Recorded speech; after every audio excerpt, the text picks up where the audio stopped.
Donc nous sommes en juin 1914. C'est l'été, c'est la fenaison, il fait beau, la vie est belle, la moisson s'annonce bonne. On est encore à la belle époque. Enfin, c'est comme ça qu'on va appeler cette époque dans quelques années. En l'espace de quelques semaines, la guerre va devenir mondiale. 72 pays, sur les 4 ans, 72 pays vont entrer en guerre. 60 millions d'hommes vont s'étriper. Quand on est en guerre avec les Allemands, il n'y a pas de surprise. On n'a pas le temps de dire ouf, qu'ils sont déjà à notre frontière. Le plus court chemin, c'était de passer par la Belgique.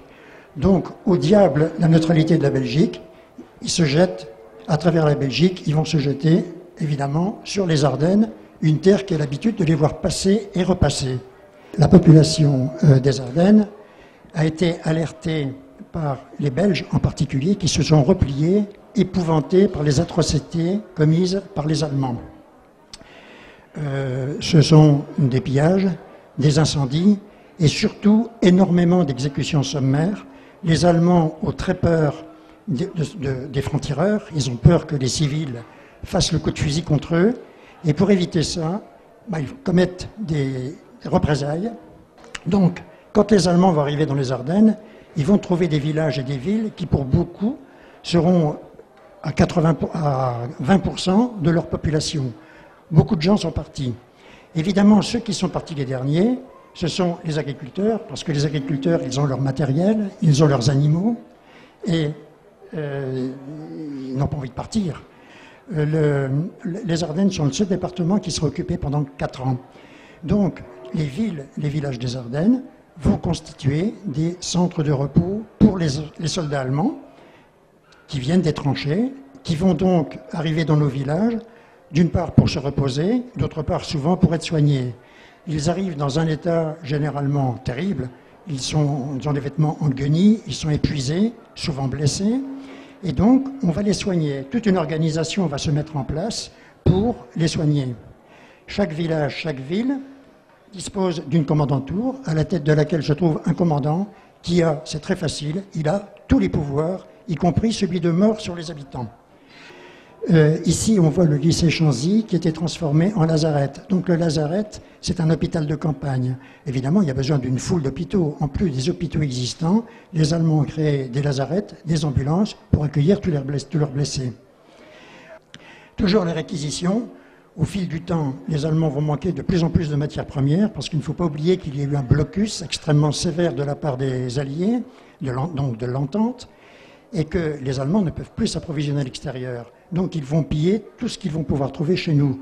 Alors, ils sont friands de bronze, évidemment, l'industrie a besoin de bronze. Évidemment, nos cloches vont partir en priorité.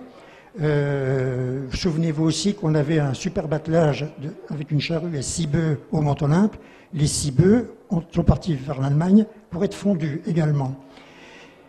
Toujours les réquisitions, on va évidemment aussi réquisitionner les usines. 2 cas de figure, soit l'usine est réquisitionnée et elle fonctionne en France uniquement au profit de l'Allemagne. Deuxième cas, l'usine est complètement vidée de ses machines-outils, les machines-outils sont transférées vers l'Allemagne. Le travail pour l'occupant maintenant. Donc en fait, chaque village va être organisé en énormes fermes collectives. Il ne faut pas oublier une chose, c'est que pendant la guerre de 14-18, les Français n'ont le droit de rien. Je vais passer très rapidement, mais par exemple, les pigeons voyageurs, l'élevage est interdit, les appareils photos sont interdits, aller sur une voie ferrée en dehors des passages à niveau, c'est strictement interdit, aller dans les bois, c'est interdit, c'est facile, tout est interdit. Tout appartient aux Allemands, et les Allemands décident de tout ce qu'ils veulent faire.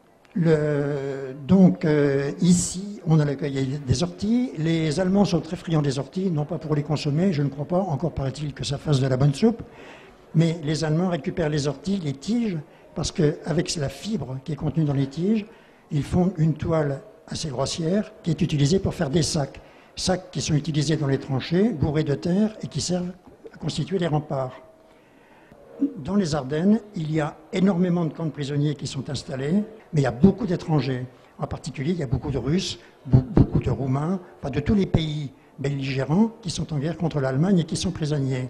Ces gens-là sont généralement logés et nourris dans des conditions absolument déplorables. Et un chirurgien allemand a dû faire une autopsie sur un de ces prisonniers russes qui était mort. Et on lui a découvert dans l'estomac, on lui a découvert de la sciure mélangée avec de la graisse machine. C'est souvent comme ça qu'ils compensaient leur faim. Donc évidemment, ce n'était pas très bon pour leur santé. Les enfants des écoles sont aussi utilisés par les Allemands pour aller cueillir toutes les baies sauvages qu'on peut cueillir dans les bois, en général sous la conduite de l'instituteur ou de l'institutrice, et les Allemands fabriquent avec en particulier leur célèbre marmelade. Les Allemands ont tout de même fait progresser un certain nombre de choses chez nous. On voit ici un château d'eau qui a été construit par leurs soins aux Alleux. On voit ici l'installation d'électricité au Fresnois. Bon, les Allemands ont installé partout l'électricité, en particulier parce que pour le repos de leurs guerriers, ils avaient besoin de cinéma. Et pour le cinéma, il fallait des groupes électrogènes. Donc on a de l'électricité à peu près partout. Ici, on voit la corvée de balayage. Bon, de la même façon, les Allemands, quand ils sont arrivés, ont été très étonnés de voir qu'il y avait dans nos villages des tas de fumier devant les portes et que les rues n'étaient pas balayées régulièrement. Donc, ils ont imposé ce point. Donc, c'était tout de même assez positif. Enfin, dernier point, les Allemands se sont attachés à soigner tout le monde, bien sûr leurs troupes, mais aussi la population civile. N'y voyez pas là un acte de charité vis-à-vis de la population civile. Ils craignaient fort que des maladies contagieuses se développent chez les civils pour se propager aux Allemands, ce qui aurait eu pour effet de réduire leurs effectifs en ligne. Donc ce n'était pas tout à fait altruiste. Ça va se terminer par une nouvelle évacuation, mais cette fois-ci, ce sont les Allemands qui vont décréter la mobilisation. Pourquoi? Parce qu'ils s'attendent à ce qu'il y ait des combats violents, et ils ne veulent pas être gênés par la population, et surtout, ils ne voudraient pas que la population, irritée par 4 ans d'occupation, prenne les armes contre eux. Donc on envoie tout le monde à l'extérieur des villages, et on prend des otages. Donc chaque fois, les unités allemandes vont chaque fois partir avec des otages, qui rentreront en général quelques jours, quelques semaines plus tard. Tout ceci va se terminer par l'armistice. J'attire votre attention et votre réflexion sur ce point qui est extrêmement important, qu'on ne commande pas souvent. En 1918, le 11 novembre, on signe un armistice. Or, un armistice, ce n'est pas la fin de la guerre. Un armistice, c'est la fin des hostilités, c'est une suspension des hostilités. Les deux camps vont rentrer chez eux et les Allemands vont rentrer chez eux en considérant qu'ils auraient plutôt gagné la guerre, en tout cas ils ne l'ont pas perdue. Donc ça vous donne à réfléchir pour ce qui va se passer après, quand le traité de Versailles va arriver et qu'on va les accuser de tous les maux, qu'on va leur demander de payer. Pour eux, ils n'ont pas perdu la guerre. Pourquoi, depuis 75 ans, personne n'a-t-il évacué en France? Et comment faire pour que ça continue? Je vous remercie de votre attention. Merci beaucoup, Monsieur Fay. Donc maintenant, je suis dans la peau du grand-père, qui s'appelle Alcide Avril, ajusteur de métier au début de la guerre. Il est bien sûr enrôlé. Et parallèlement, il a travaillé dans les sapes. On creuse une sape pour poser une mine. Les Allemands, en dessous, en creusent une autre. Sous les Allemands, on leur creuse une autre. Et si bien que la colline des Éparges est un véritable gruyère. En 1915, nous sommes en 1915, la colline des Éparges explose. C'est un spectacle dantesque. Mon grand-père me dit que ça ressemblait à la fin du monde. Parce que la colline a littéralement éclaté, et ensevelissant les assaillants allemands qui étaient sur l'autre versant, d'ailleurs où il y a l'abri du Kronprinz, et les Allemands sont ensevelis vivants. Mon grand-père est resté très marqué par cette vision d'apocalypse. Dans la région de Deville, tout le nord des Ardennes, c'est une zone interdite. Elle est sous contrôle allemand à 100%. Il n'y a rien à faire, tout est bouclé. On n'avait le droit de rien. Les deux garçons aînés travaillaient dans une carrière, cassaient des cailloux. L'appel avait lieu à 6 heures du matin, par n'importe quel temps, rien dans le ventre, impossible de manger. Le problème, c'était la faim. Si bien qu'un jour, n'en pouvant plus de famine, ils ont décidé de manger le chat de la maison. Ils ont retourné la maison, la pauvre bête, sentant sa dernière heure venue, s'est réfugiée dans les ressorts du sommier. Et là est arrivé le lieutenant allemand, qui était l'autre imposé, puisque les Allemands logeaient chez l'habitant, hein, en ce qui concerne tout du moins les officiers. C'est un Autrichien, Schrader, qui est venu, qui leur a donné un signe d'apaisement, et il est parti chercher dans ses maigres ressources, parce qu'il n'avait pas grand-chose à manger non plus, il est parti chercher du pain et des saucisses. Ce fut un grand jour, m'a dit mon père. On a pu manger un petit peu à notre faim. Et ils avaient organisé aussi des raids, je ne dirais pas commando, mais des raids sur la Belgique. Le samedi soir, on partait à travers les bois. Il y avait 40 km à faire jusqu'à Philippeville. Et là, Philippeville, il y avait un relais où les Belges apportaient quelques nourritures. Donc, il fallait rentrer et être à l'appel de 6 heures du matin pour le lundi. Rien dans le ventre, transit froid, et on repartait pour la carrière. Voilà comment ça se passait. Quand arrivait la fin des combats, l'armistice, le 11 novembre, donc quand le clairon a sonné à Ville-sur-Lume, tout s'est répercuté dans les villages ardennais. Il y avait des soldats français dans 2 villes, et mon père voulait absolument tuer un Allemand. Il voulait tuer un Allemand, parce qu'il en avait tellement vu à la carrière, où ils étaient traités à coups de schlag, et il en avait tellement vu, il avait cette haine. Le soldat français lui a prêté son fusil, déchargé, et lui a dit « vise un Allemand si tu veux, mais maintenant laisse-le rentrer chez lui ». Voilà, j'arrêterai là-dessus. Merci beaucoup. On peut applaudir ce très très beau et poignant témoignage. On va accueillir Monsieur Valente qui va vous parler pour le peu là vraiment de l'histoire du Tourteronnais. En fait, tous les morts des combats qui ont eu lieu ici participent à 3 batailles différentes. La première, c'est une grande attaque qui va du Chénois et Cordal jusqu'à Rethel. Tous ces régiments ont ordre de monter pour aller couper la route qui est au nord de Rethel. Ensuite, vous avez toutes les armées, tous les régiments qui sont en train de reculer, et leur mission est simplement de passer l'Aisne par les ponts, donc Attigny, Givry. Et hélas, la grosse étoile, c'est un régiment, la ferme à côté, qui se retrouve au matin encerclé par les Allemands. Des canons tirent à 7 km. Donc des canons qui étaient sur Charbogne défendaient tous les villages autour. C'est eux qui ont arrêté les Allemands au sud de Tourteron. D'ailleurs, c'est certainement pour ça qu'il n'y a pas beaucoup de vieilles maisons dans le sud de Tourteron.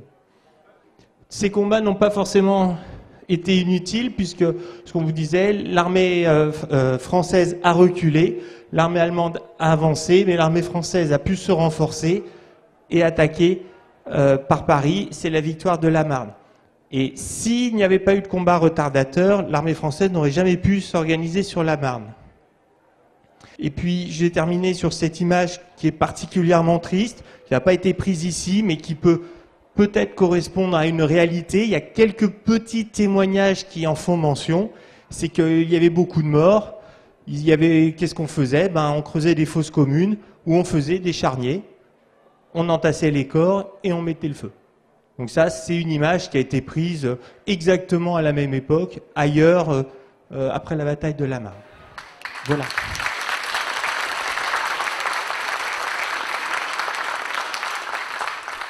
Je suis une petite fille une arrière-petite-fille de 2 victimes civiles de la guerre de 14-18. En ce 29 août 1914, les Allemands avançaient très vite et les Français pensaient à partir se réfugier à l'intérieur de la France. Alors ils sont partis le 29 août au soir de Sauce-Monclin pour la Cour des Rois, 15-17 km environ, et ma foi ils discutèrent avec les parents. Et à 4 heures du matin, ils sont repartis à Sauce-Monclin pour aller chercher un attelage et des bagages. Et quelle surprise en arrivant chez eux, les Allemands y étaient déjà, et ils étaient ivres. Ils mirent ma grand-mère, il y en a un qui dégaina sa baïonnette, qui mit ma grand-mère en joue, et puis d'autres allèrent faire lever le grand-père qui habitait la maison voisine. À 80 ans, à 7 heures du matin, il n'était pas levé. Ils l'amenèrent à côté de ma grand-mère, et puis on ne sait pas pourquoi, qu'est-ce qui s'est passé. Ils les firent sortir les deux hommes à 25 mètres de la maison, et là, ils les fusillèrent.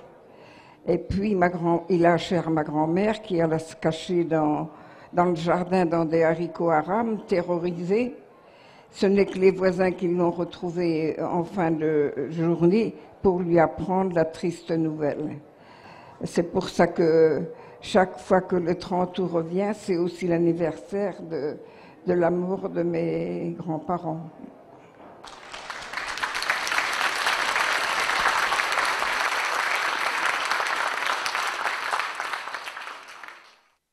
On appelait les soldats de la Grande Guerre, on les appelait les Bleuets.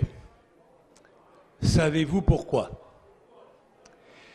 Eh bien, les Bleuets appartenaient à la première génération des soldats qui vont partir à la guerre, ceux qu'on appelait appartenant à la classe 17.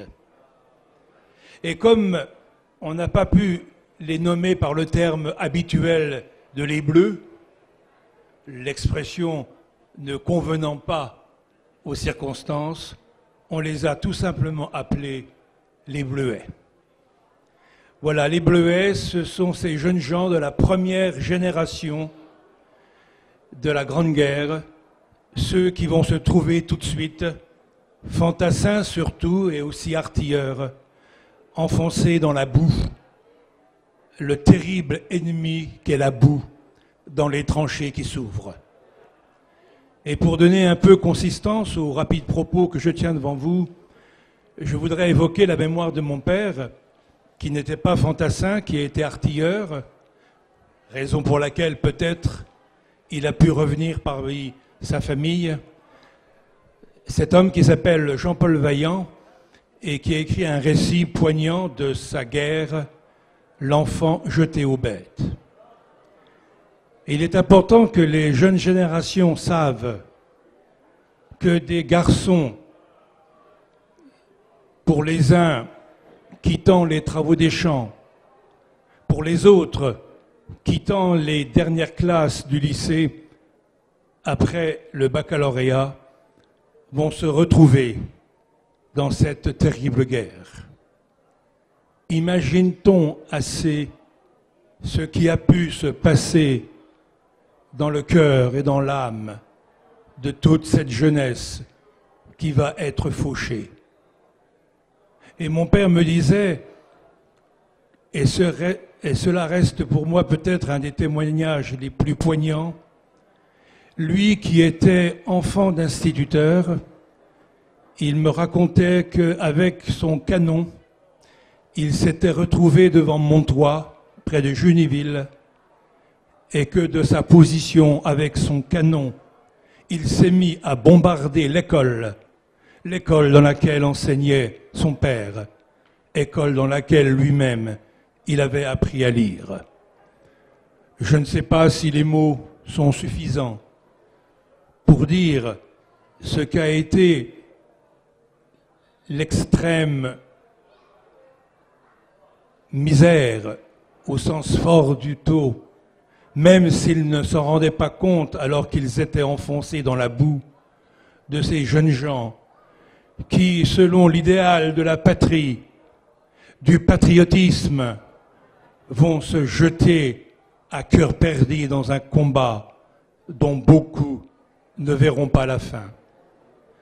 Alors, pour conclure ces évocations, je vais vous demander d'avoir une pensée pour ces bleuets qui, d'ordinaire, fleurissent au mois d'août dans les champs de blé et qui, lors de cet été de 1914 vont se trouver fauchés en ces terres frontières par la plus tragique, la plus incroyable, la plus incompréhensible moisson de mémoire d'histoire.